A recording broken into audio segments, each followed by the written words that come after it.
টঙ্গীর তুরাগ তীরে মওলানা জুবায়ের পন্থীদের দ্বিতীয় ভাগের ইজতেমা শুরু হয়েছে আজ থেকে। এই ভাগে অংশ নেবেন ২২ জেলার মুসল্লিরা।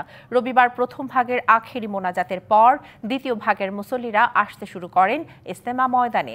দর্শক এ বিষয়ে আরও বিস্তারিত জানতে সরাসরি চলে যাচ্ছে আমাদের সহকর্মী আরিফুল ইসলামের কাছে। আরিফ, জুবায়ের পন্থীদের দ্বিতীয় ধাপের ইজতেমার প্রথম দিনের কর্মসূচি সহ ইজতেমা ময়দানের সার্বিক চিত্র আমাদের জানাবেন। নিশ্চয়ই দিশা, আহ্বানের মধ্য দিয়ে কিন্তু শুরু হয় এই বিশ্ব ইজতেমার যে পর্বগুলো বা প্রথম দিনের আনুষ্ঠানিকতা, সেটা কিন্তু এই জুবায়ের অনুসারীদের যে আজকে দ্বিতীয় ধাপের আনুষ্ঠানিকতা সেটা কিন্তু এখনো শুরু হয়নি। তবে আমরা যতটুকু জানতে পেরেছি যে 10টার সময় একটি বয়ান রয়েছে, সেই বয়ানটি করবেন, বয়ানের মাধ্যমে কিন্তু আনুষ্ঠানিকতা শুরু হওয়ার কথা রয়েছে, যেটা বয়ান করবেন ভারতের মওলানা আহমেদ হুসাইন। তিনি যে আমল বা বিভিন্ন ধরনের দিক নির্দেশনামূলক বক্তব্য কিন্তু দিবেন, সেই বিষয়টা কিন্তু আমরা নিশ্চিত করতে বা নিশ্চিতভাবে জানতে পেরেছি আয়োজকদের কাছ থেকে। এর পরবর্তীতে সারাদিনের যে আমল বা বয়ান কি হবে সেই বিষয়গুলো কিন্তু 12টার পরে আমরা জানতে পারবো। তারা বলছেন যে তারা আমাদেরকে জানিয়ে দিবেন। তো এই ক্ষেত্রে কিন্তু এই বিশ্ব ইজতেমা জুবায়ের অনুসারীরা কিন্তু দ্বিতীয় ধাপের যে কর্মসূচি বা 3 দিনের যে টানা 3 দিনের হেদায়েতি যে বিষয়গুলো আছে, আমাদের সাথী যারা আছেন তারা কিন্তু ইতিমধ্যে এই তুরাগ তীরে অবস্থান করছেন। তো তাদের মুখ থেকে আসলে জানতে চাই যে তারা কোন উদ্দেশ্যে এখানে এসেছেন, কি ধরনের হেদায়েত পেতে চান তারা। একটু বলবেন আপনি কোত্থেকে এসেছেন? আমি কি চান আপনি? হেদায়েত। এখানে এসেছেন কেন? কি হেদায়েত নিয়ে যাবেন?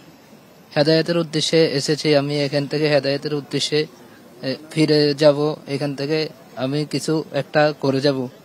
ওই জি, আপনি একটু বলবেন। আমরা নোয়াখালী দক্ষিণ হাতিয়ার থেকে আসছি, যে আল্লাহকে পাওয়ার উদ্দেশ্যে আসছি এখানে বিশ্ব ইজতেমাত। এখন আসি এখানে মোটামুটি শান্তিভাবে চলছে, এটাই আল্লাহর কাছে কামনা করি। একটু জানতে চাই আপনার কাছে, এই যে এখন যে আসছেন আপনি, সেটা আসলে কিসের উদ্দেশ্যে, আল্লাহ রাজি খুশি করার জন্যই কি এসেছেন কি? এত কষ্ট করছি শীতের মধ্যে, এই শীতের মধ্যে আসছি তো একমাত্র আল্লাহকে খুশি করার জন্য।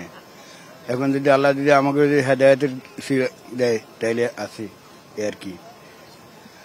দিশা, যে বিষয়টি আসলে সবকিছুই এই হেদায়েত বা আমল সবকিছুই আল্লাহর রাজি খুশির জন্যই, শুধুমাত্র আল্লাহ তাআলার রাজি খুশির জন্যই, এবং কি এখান থেকে যে শিক্ষাটা অর্জন করবেন সেটাই আসলে সর্বত্র মুসলিম পরিবারের মাঝে বা সব জায়গাতেই যে সমস্ত মুসলমান ঘর আছে সব জায়গাতে ইসলামের দাওয়াত পৌঁছে দেওয়ার কাজ করবেন, এই শিক্ষাটাই তারা কাজে লাগাবেন, এই প্রত্যাশায় কিন্তু তারা রাখছেন। এবং কি এখান থেকে বের হয়ে যাবেন অনেকেই বিদেশ সফরে, কেউ আবার যাবেন 3 দিনের সফরে। এইভাবে আসলে তারা ইসলামের দাওয়াত বিশ্বের সব জায়গাতেই তারা পৌঁছে দেওয়ার কাজ করবেন। তো এই ছিল এখান থেকে দিশা সবশেষ। দিশা। আরিফ, ধন্যবাদ আপনাকে।